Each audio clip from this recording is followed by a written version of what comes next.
Julie, I think the one thing you can say about the financial services industry is the only thing constant is change. And these days it seems all the more relevant. And one of our more recent guests that we had on the podcast was Michael Kitces. He's a professional I know I've worked with for my 30 plus year career. He's just one of those trusted voices in the industry. Julie, believe it or not, I first met Michael Kitces probably 25 years ago when he and I were both asked to jointly address congressional staffers in Capitol Hill about different aspects of financial planning and retirement savings. And all these many years, we've just shared a great relationship. I'm always interested in what he has to say, either on his website, on his blog, or even when I run into him in person. And John, I've always wanted to meet him. I've read his work, his blog, listened to his podcast for many years, and I've always been enamored with his very straightforward, tactical, honest approach to our industry. I think oftentimes he takes very complex themes and subjects and really boils them down into just a great framework. So I feel very fortunate to have been able to speak with him today. Hi, I'm John. And I'm Julie. We're the hosts of the Hartford Fund's Human Centric Investing Podcast. Every other week, we're talking with inspiring thought leaders to hear their best ideas for how you can transform your relationships with your clients. Let's go. Our guest today is Michael Kitces. Many of you are familiar with Michael. He's a well-known name in the industry. Michael has a host of financial designations, including his MSFS, his CFP, CLU, a whole bunch of them, just well regarded in the financial services industry. Michael is the chief financial planning nerd at kitces.com, where he's dedicated to advancing knowledge in financial planning and helping to make financial advisors better and more successful. In addition, he's the head of planning strategy at Buckingham Wealth Partners, the co-founder of XY Planning Network, Advice Pay, New Planner Recruiting, FP Pathfinder, and FA Bean Counters. He's the former practitioner editor of the Journal of Financial Planning, the host of Financial Advisor Success Podcast, and the publisher of the popular financial planning industry blog, Nerd's Eye View. In 2010, Michael was recognized with one of the FPA's Heart of Financial Planning Awards for his dedication and work in advancing our profession. Michael, welcome to the podcast. Thank you, John. It's great to be here. I appreciate the opportunity. So, Michael, Julie and I were talking about all of the changes, and we were just, before we began recording, we were talking to you just about how long it's been since we've seen one another. And I guess my first question, Mike, I know you deal with many, many different financial planners and financial practices. Has what we've experienced through COVID and more recent stresses, be they market volatility, inflation, geopolitical events, do you think, Michael, that this is having impact on the core relationship between a financial advisor and their client? Or is it just changing the way that relationship happens, occurs, or is communicated? How does Michael Kitces kind of put everything we've been experiencing into some kind of framework of understanding? So by and large, I don't think what's happened fundamentally changes the nature of the advisor client relationship and what we do. I mean, the stressful stuff when it comes, like, I feel like it's one of those things, like, history never repeats, but it always rhymes. So I remember going through financial crisis with clients. I remember going through 2000 tech crash with clients. I started right before the tech crash in 9/11. And, like, I mean, they're all different. Like, the conversations are different. The things we're anxious about are different. Like, stuff happens and it's all hands on deck. And we're talking clients through their fears and anxieties and trying to get them through to the other side. Like, yes, the pandemic was different conversations than the financial crisis, which was different conversations than tech crash. But this phenomenon of, like, we need to be more engaged with clients and helping them through difficult times, to me, was not really that fundamentally different. I think the piece that did change was, I couldn't just say, like, come on into my office and let's chat next Tuesday, because we were all in shutdown mode. And so this shift to saying all these meetings need to happen either more virtually or entirely virtually, I think was a shift and change. And for some of us that had not done much or any online meetings with clients, we had only been face to face. It was a pretty big shift to get used to virtual. And frankly, I think some of us are still adapting to it a little bit. But when I look at it overall, I mean, there are a couple of things to me that come out with what changed as we got forced into this more virtual client meeting environment. One was just kind of had to retrain some skills and sort of some rapport building. Just how do we connect people and engage when it's virtual and on camera, and like what's the right setup, and how do I stay focused, and what am I sort of watching for, because the body language is just a little bit different when you only get this like square and it's not the person in front of you. But there were other things I think that came from being forced into a virtual environment that were actually positive. It's things like, in the past it might have been, hey, it sounds like you got a lot of stuff going on. Let's get together. Would next Tuesday or Thursday work for you based on your schedule? Because it takes a little time to like get out of your work or home and drive to my office. Now it's like, well, hey, could we just talk like today at 4:15? Like just hop right onto a call. And so one of the shifts I find is, well, meetings are often happening faster now because you can just literally schedule it faster. There's not as much logistics when we're not in person. Meetings tend to be shorter, I find, by and large, in online meetings, and not because we're trying to make them short, but just I'm as guilty of this as anyone. Like if you're going to come to my meeting, come to my office. No one wants to come to my office for a 20-minute meeting. Like just the drive time relative to meeting time is not a good ratio, especially DC metropolitan area. So our traffic's horrible. So no one's driving my office for a 20-minute meeting. It's got to be like an hour meeting, which means I have to fill the time to be an hour, even if it wasn't otherwise going to be an hour. I don't have to do that stuff in a virtual meeting. Like if we hop in and it takes 20 minutes to have the conversation, we're done 20 minutes. Like no one minds. Like, hey, you just go back to your gardening earlier or whatever it was my retired client was doing. So I find like meetings can get scheduled faster. They tend to be shorter, not in a way that degrades the meeting, but just we talk about all the things we need to talk about, the time that we need to talk about them, and then we can move on with our days. The fact that meetings get scheduled faster and shorter means I can actually schedule more meetings with clients. And one of the shifts that I'm actually seeing, and we're starting to see this pop up in some of the data we do in tracking advisors on kitces.com, is that a lot of advisors are actually meeting with their clients more now than they did before the pandemic. Smaller bites, right? Like more shorter meetings. So not necessarily more time because we're all constrained the same hours in the day, month, and year, but more meetings, which is more client touches, which is more client interaction, which in many ways actually bolsters the client relationship. And yes, sometimes we still come together in person as we reopen and we're able to do it, but video and virtual meetings are supplementing and as I view it, ultimately leading to higher touch, better relationships with clients in kind of this virtual and occasional in-person mixed setting. Michael, that's fascinating insight. And I think John and I have been having these same conversations over the past few months. And what is interesting to us as we think about 2022 as compared to the last couple of years is we now enter this element of choice. Right? People can choose, do I want to be in person? Do I want to have a hybrid environment, whether it's the client choosing or the financial professional choosing how and when to engage in person versus virtually? As financial professionals think about their service model for this year, especially because I do think it will be just a very difficult year as we start to put the pieces back together.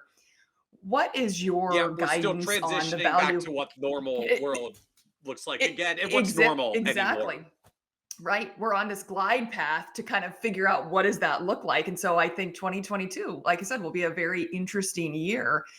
Is there value, or what is the value from your perspective on in-person meetings, and how might a financial professional look at sort of putting those pieces back together, brick by brick as we glide through 2022?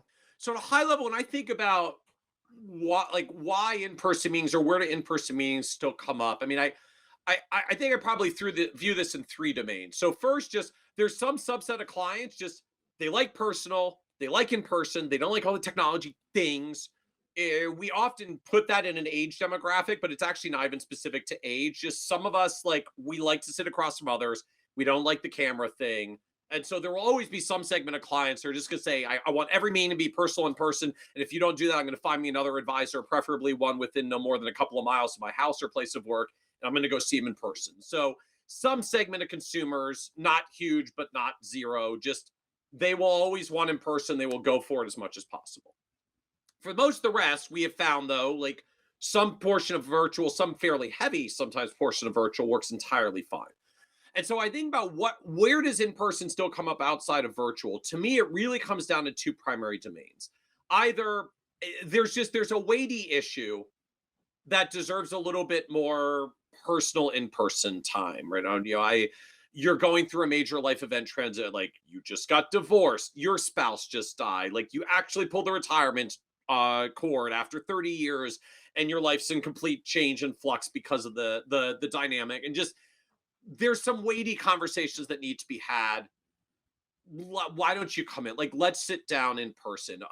In part, that's because the conversation just may merit a little bit more of an in-person feel. Sometimes because the conversation's so weighty, it's going to be long. And like, I can do 20-minute virtual, but like an hour and a half virtual meeting gets hard. It's like, just, it gets tiring looking at the screen that long. An hour and a half in-person meeting, because there's a bunch of stuff going on, like, we'll spend time together, we'll take a break, we'll grab some water and snacks, like, we got some stuff to work through.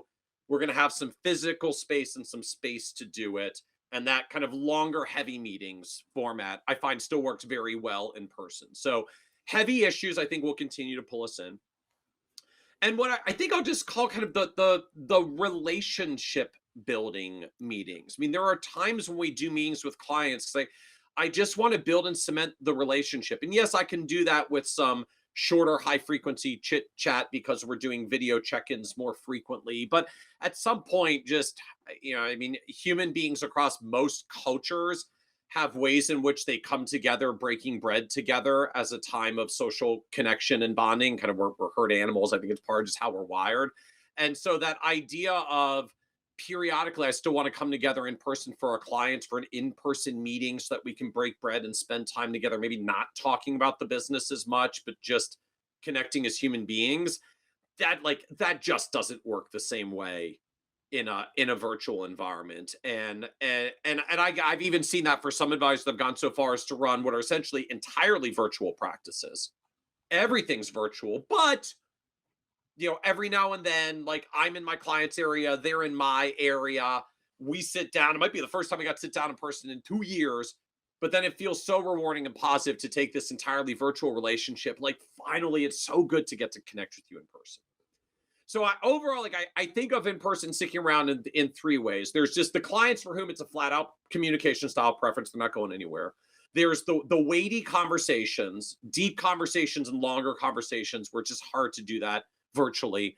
And there's the pure relationship builder meetings. And kind of the caveat though, for particularly the second and third, like, that's not every meeting. Like, not every meeting is a heavy weighty meeting. Not every meeting is a big relationshipy meeting. Sometimes just we're doing the business of the business, interacting with clients. And so to me, that helps cement why I think we're seeing and will continue to see so much of this hybrid. I do some meetings video and some meetings in person. And I think the biggest thing for a lot of us is just being mindful, like, does this really need to be an in-person meeting? Because usually if we do that, it's an hour. The time expands to fill the meeting that's been allotted. And if you're not careful with that, like, you can actually choke your practice by being able to interact with your clients less because you're doing all these long meetings you didn't really need to do. And so the opportunity of virtual to me is shorter meetings, more meetings, higher touch at the end of the day. And that's what makes it a balancing point of, well, we'll still do in person when we really need to. Like, the weighty meetings, the relationship building, and the client preferences are still out there.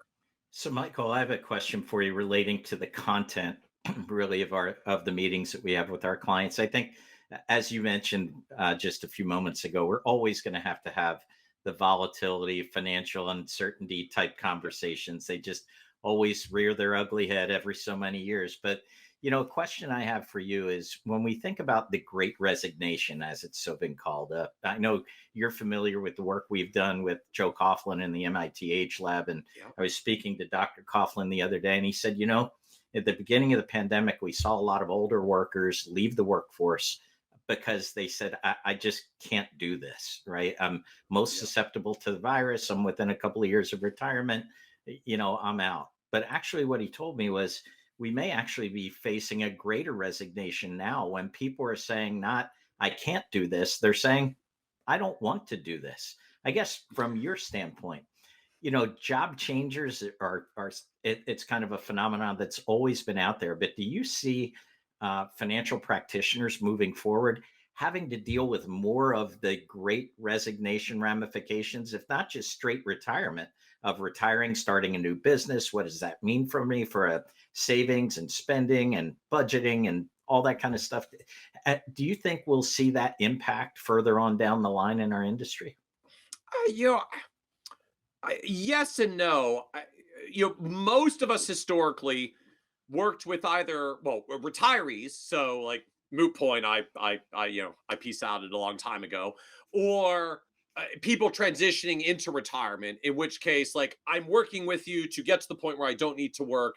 We're there or we're almost there. And so aside from like, maybe I thought I was going to retire in 2023, but it turned out I retired in 2021 because life and pandemic happened. Like, we were already there. We were already doing those conversations. I don't know if they're dramatically different. There's always been a lot of life circumstances that make a client retire a little bit earlier or differently than the original plan when we first met with them years ago. So I feel like great resignation in that context is not all that materially different.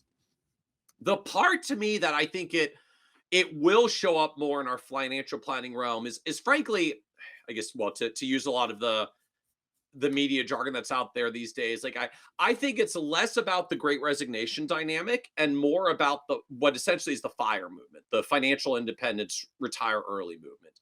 And to me, Mhm. it's not necessarily the retire early part. In the fire movement, I'm much more into the FI part than the RE part.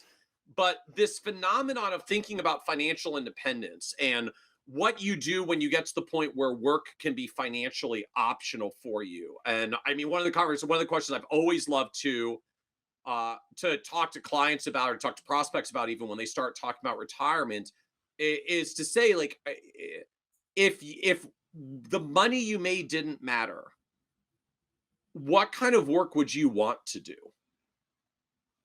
And Mhm. sometimes people say, like, no, I just don't want to do any work. I want to, be on the beach, Adirondack Chairs, Lighthouse, all that great stuff. Uh, but a lot of people have ideas. Like, if I just took the financial constraint away from work, it doesn't matter what you were. I mean, you might earn some money, but like you might earn very little. It doesn't matter. It's literally all gravy money. What would you do with your time to find meaning and purpose? And a lot of people don't say beach, retirements, golf, sit around, do not like, yes, I would like to play more golf, but not actually 5 days a week for the next 30 years.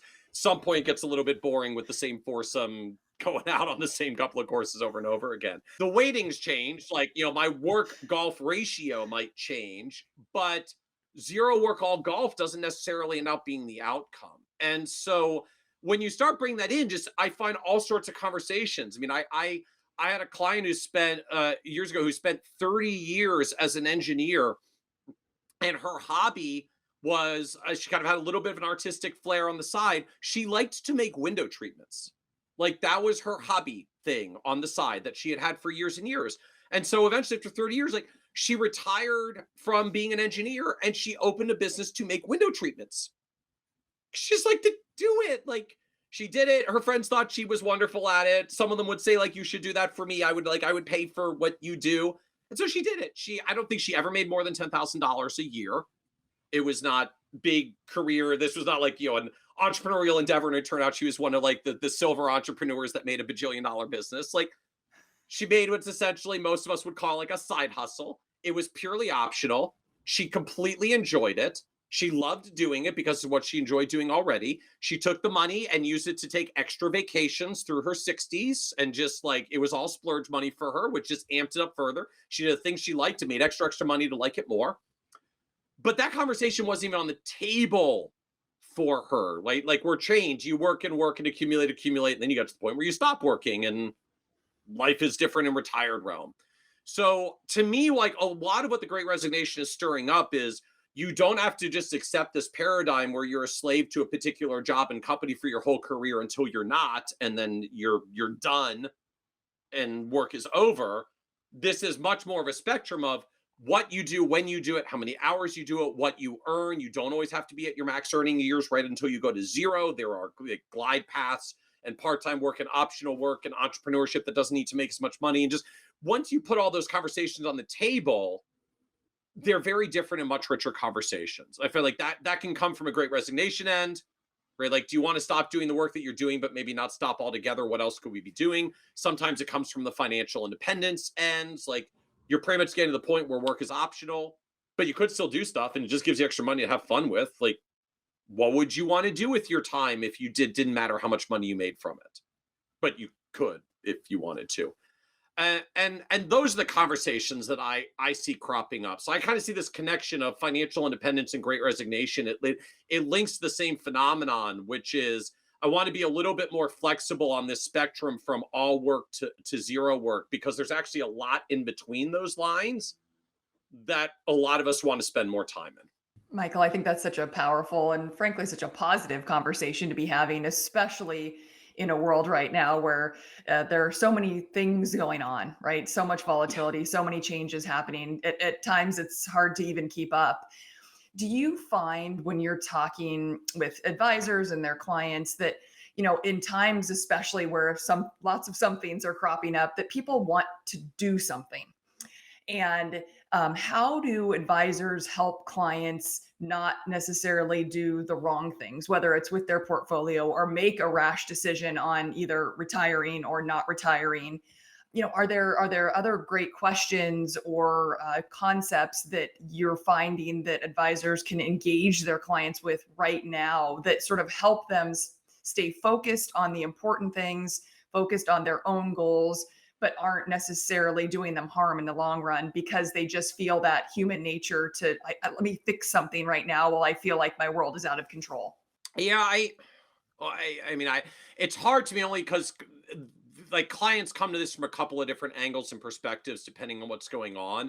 Uh, one piece of it I think very much is just the pure control dynamic. Like for most of us humans, it does not feel good to be out of control, particularly with things like our life savings, right? So there's that. Don't just stand there, do something. We feel as advisors, right? Like, I mean, the best thing from the industry perspective, usually when someone is freaking out, is stay the course and do nothing.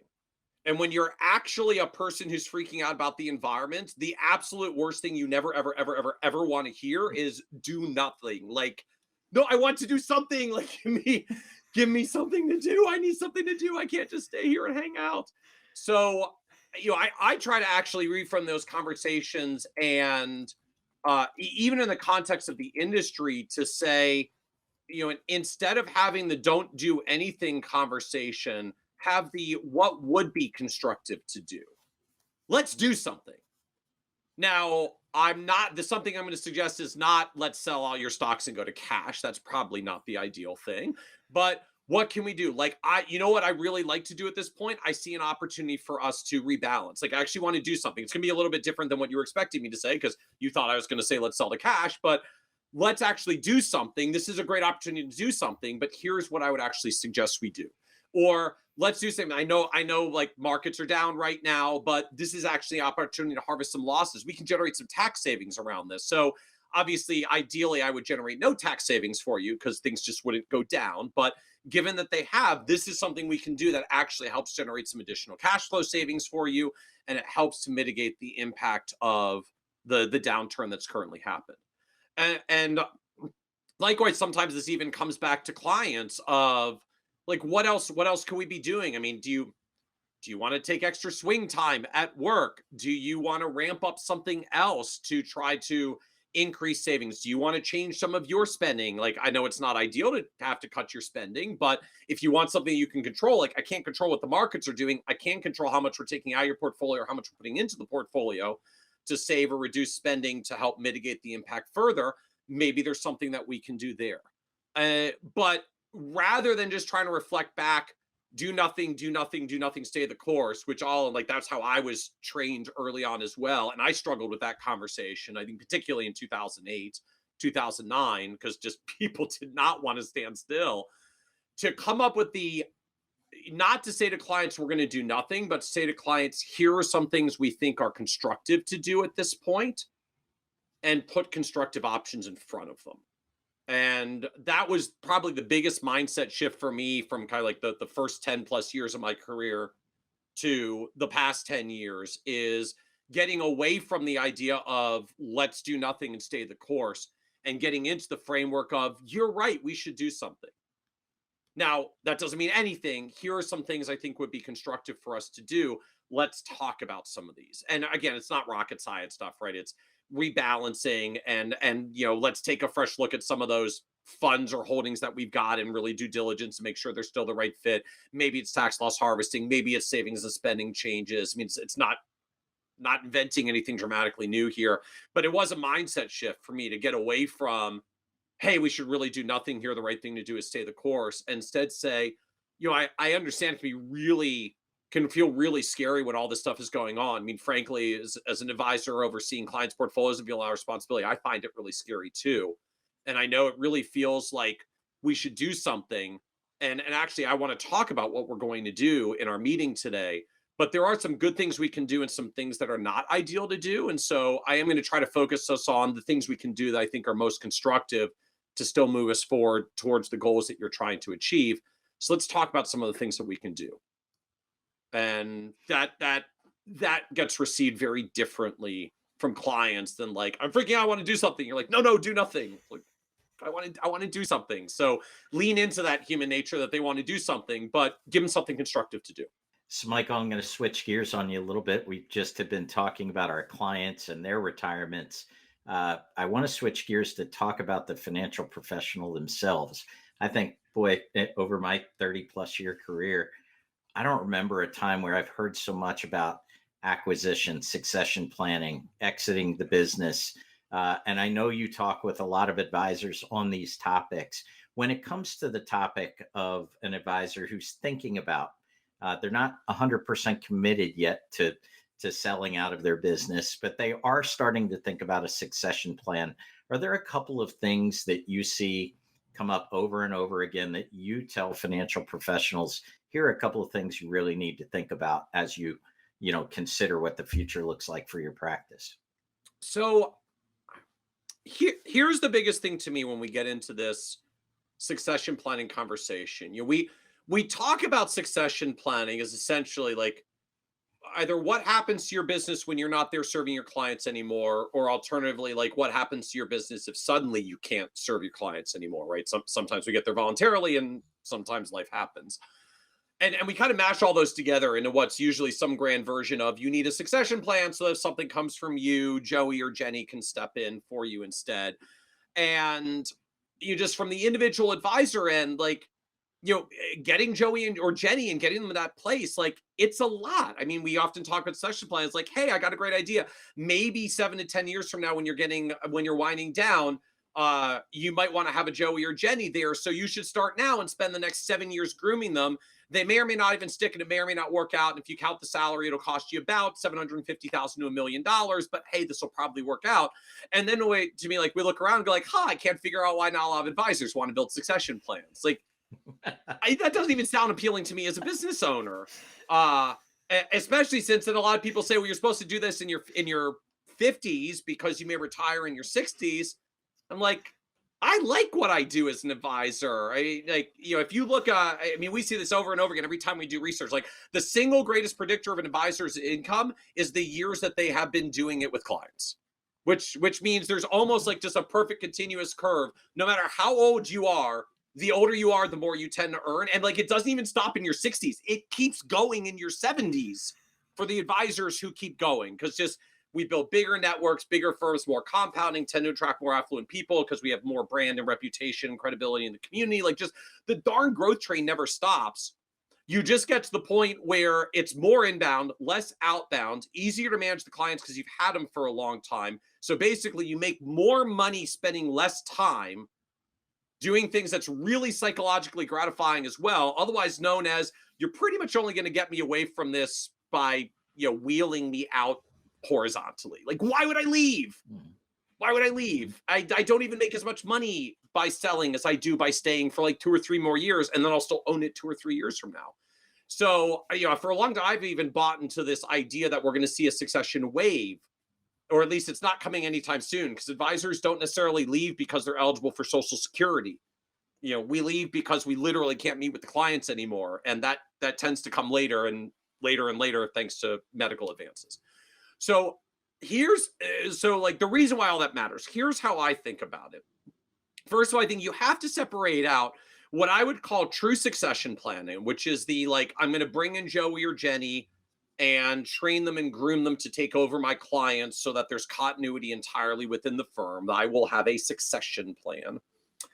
And continuity planning, which is if something happens to me, are my clients taken care of, which is super important, but can involve different strategies. From exit planning, which is how am I going to harvest the value of the asset that I created if and when I decide to retire? Because at some point I will get there by health means of some or for some version or another. And so when you think about these across the dimension of there's true succession planning, there's continuity planning, there's exit planning.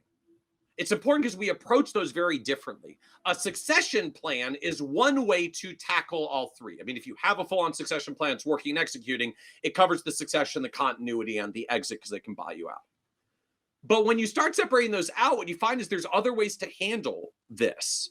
As John, as you noted, like there's so much mergers and acquisitions right now. I mean, if your biggest problem is, I just want to make sure someone will write me a check for my practice, like you are not going to have that problem. I mean, I hate to say it, like you could have done basically no preparation at any point for the past 40 years of your career. Someone's going to write you a really nice check for your practice.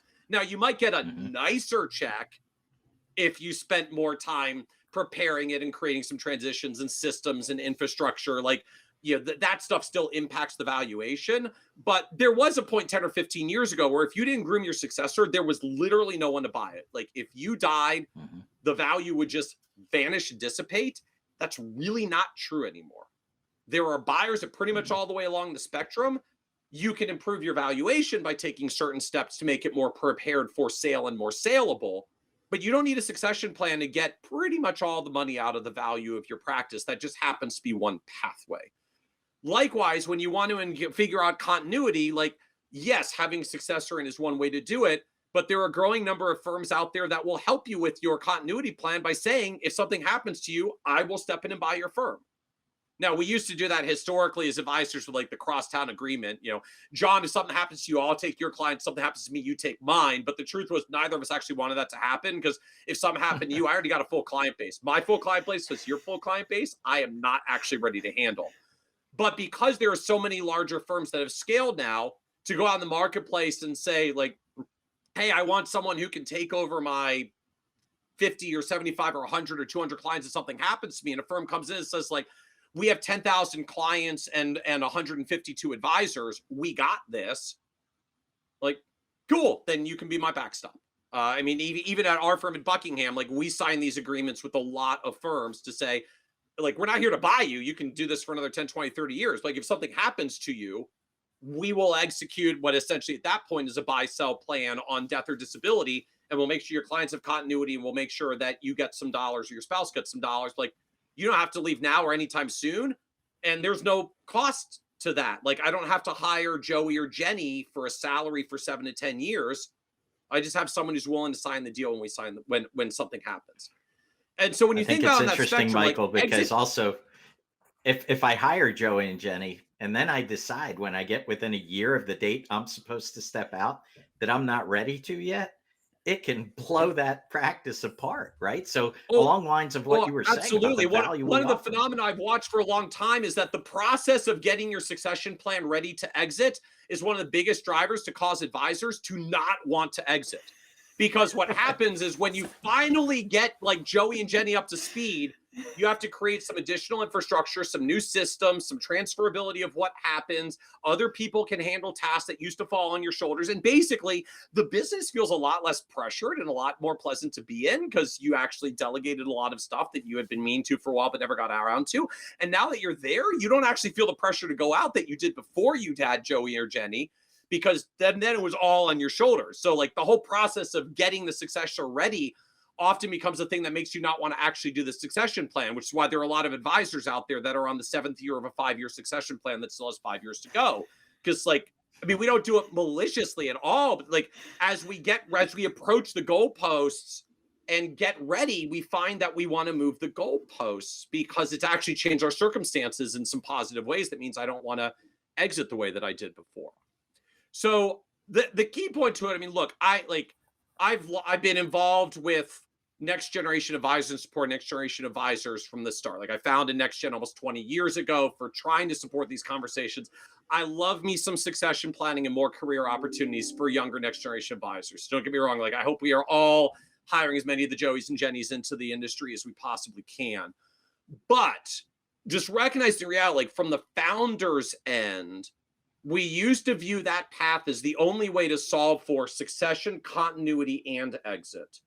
And the reality in the marketplace today is that there are a lot of firms that will do the buy on your exit. There are firms that will sign the continuity for you in the first place, which at best made succession very optional as a strategy to fulfill those. And frankly, if you've got good solutions on the other two, you don't need succession plan as we traditionally frame it if you've got a clear continuity plan and a clear exit plan. Now, succession can change the valuation of those. It can get you some more dollars. There are other benefits for running the practice, including maybe you don't have to exit as soon if you do that. So there are lots of other benefits to bringing junior advisors into the business and growing and grooming them and using that to help leverage yourself.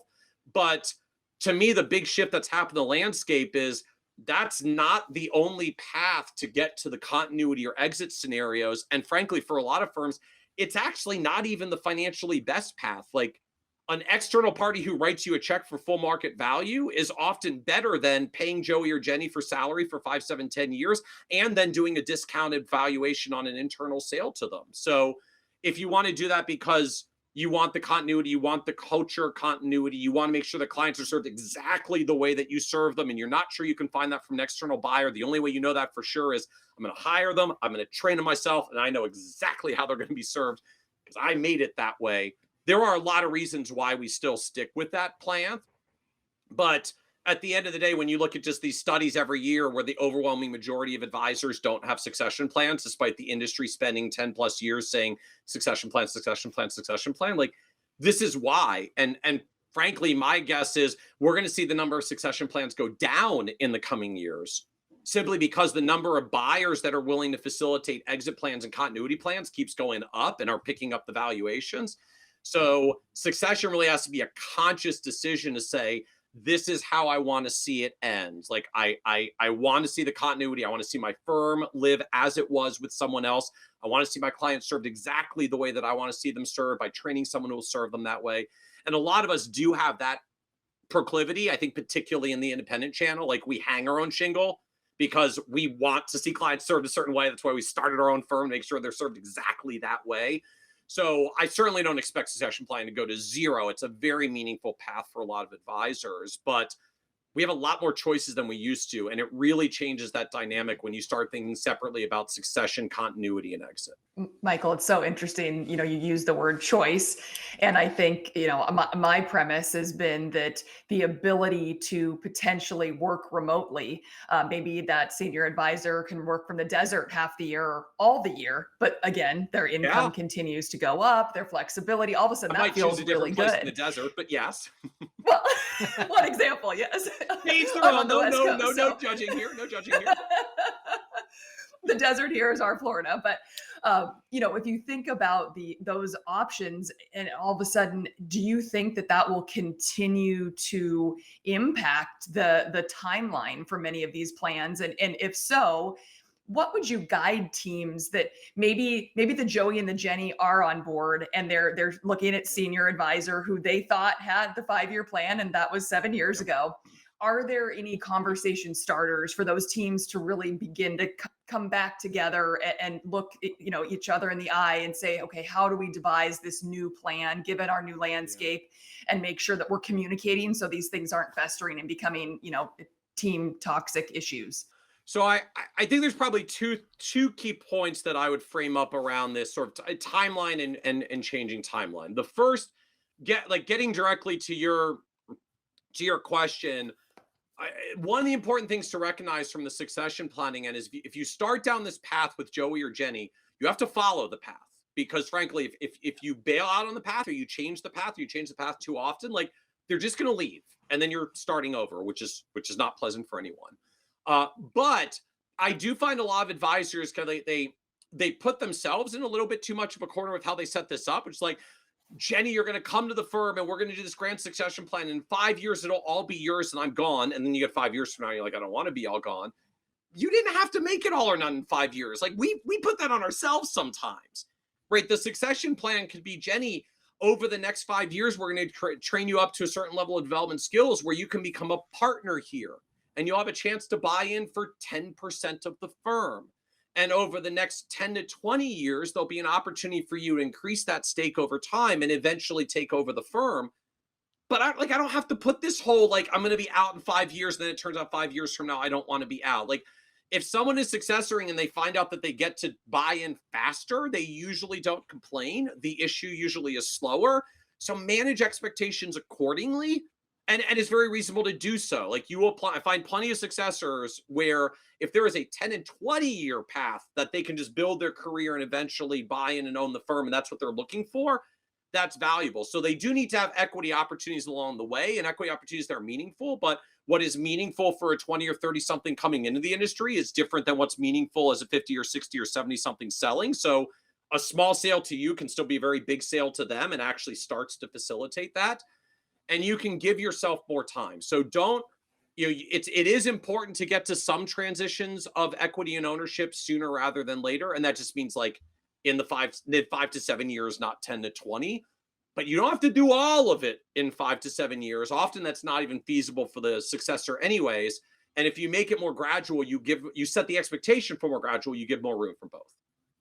The other piece that I would set to this, and just like how to think about the conversations and the timeline is, if you're not going to do succession, the reality is there are a lot of buyers out there to do an exit with, and some even that can come in relatively quickly to buy if something bad happens. A lot that will just buy whenever it is that you're ready and willing to sell. There are things you can do to lift the valuation, but like there will be buyers as long as it's not like a complete and utter train wreck. And even then, someone will still pay you something. But you don't necessarily want to leave that conversation for your admin assistant or your spouse to figure out, because you are dead or unconscious in a hospital because something happened and they don't even know who to call. I mean, I actually get calls to our platform of like, my spouse talked about your stuff a lot. He's in the hospital. I don't know what to do. Can you like give me someone to call? Like they literally don't know where else to call aside from they heard me on the podcast so much that they're grasping at straws for me. So like, I'm happy to make those referrals and find them someplace good. But ideally, you should at least have that figured out. Like if you're going to wait for the exit, you need a continuity plan. A continuity plan should include like who would step in. And I mean, it can be a larger firm buyer, but like who would step in? Who is the contact? Does everyone know how to reach them? Does your spouse or admin staff know how to execute this if it actually came up so that they're not scrambling in the moment? And if you have that in place, that's essentially the backstop that says, okay, now you can wait a little bit longer for the exit because you've got the backstop if something happens. So the most important part is, to me, not necessarily the succession plan or the exit plan. You'll get there when you get there. The continuity plan is the part that really, really matters, because that's the one people plan for the least and is the most disruptive if it happens not on your timeline. Michael, one last question before we let you go. Something totally apart from everything we've talked about. Often our listeners ask us to ask our guests, what's one book that you've read lately or that you're currently reading that kind of sticks out in your mind? Anything jump into mind? Because people are always looking, and that could be industry, non-industry related, whatever it is. Anything that pops into your mind that you've been reading lately? Yeah, the one I actually just got through is Dan Sullivan and Benjamin Hardy's latest book, which is called The Gap and the Gain.